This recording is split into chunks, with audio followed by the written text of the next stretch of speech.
शायद आपने भी श्रीलंका की मशहूर चाय सीलोन टी पी होगी, लेकिन क्या आप उस चाय को उगाने वालों की कहानी जानते हैं? श्रीलंका का सबसे ज्यादा निर्यात होने वाला उत्पाद चाय है, जिसे सदियों से वहां रहने वाले पहाड़ी तमिल उगा रहे हैं। करीब 200 साल पहले अंग्रेज तमिल मजदूरों को यहाँ कॉन्ट्रैक्ट पर लेकर आए थे।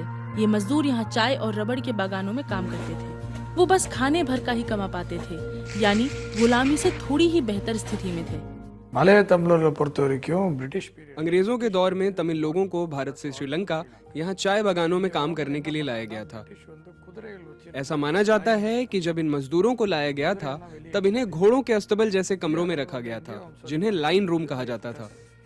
घोड़ों को हटाकर तमिल मजदूरों को वहां रखा गया था।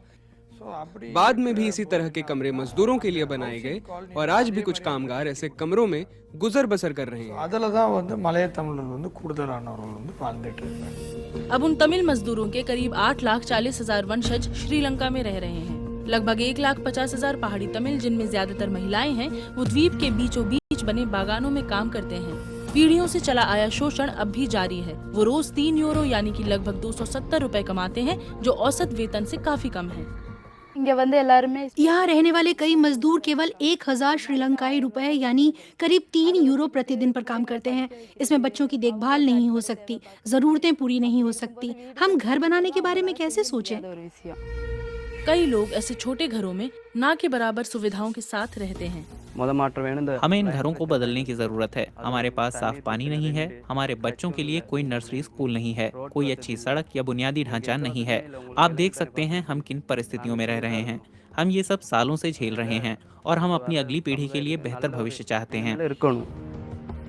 पीढ़ियों से चले आ रहे भेदभाव की भावना को बदलना मुश्किल है, लेकिन कुछ लोग अशिक्षा के क्रम को पीछे छोड़ विश्वविद्यालय की पढ़ाई कर सके हैं। हम जहाँ रहते हैं वहाँ से स्कूल जाना ही सबसे बड़ी चुनौती है, खासकर बरसात के समय। मेरे माता पिता भी चाय बागानों में काम करते थे, इसलिए वो मुझे प्राइवेट स्कूल में नहीं पढ़ा पाए। मेरे लिए पढ़ाई पूरी करना मुश्किल था, लेकिन जब मैंने पढ़ाई की और बागानों के बाहर की दुनिया देखी, तब मुझे एहसास हुआ कि मेरा समुदाय अभी भी कितना पिछड़ा है। यहाँ शायद ही कभी कोई चाय बागान छोड़ता है। मैंने देखा कि देश के बाकी हिस्सों ने कितनी प्रगति की है। इस हिस्से के बाहर के स्कूलों में अच्छी सुविधाएं हैं, लेकिन मुझे समझ नहीं आया कि आखिर मेरा समुदाय इतना कैसे पिछड़ गया। सच्चाई ये है कि यहाँ कोई मदद करने वाला नहीं है। उनकी कम कमाई और भेदभाव के बावजूद पहाड़ी तमिल लोग देश की अर्थव्यवस्था के लिए अहम हैं। पिछले साल श्रीलंका ने चाय से 1.2 बिलियन यूरो और रबड़ के निर्यात से लगभग 853 मिलियन यूरो की कमाई की थी।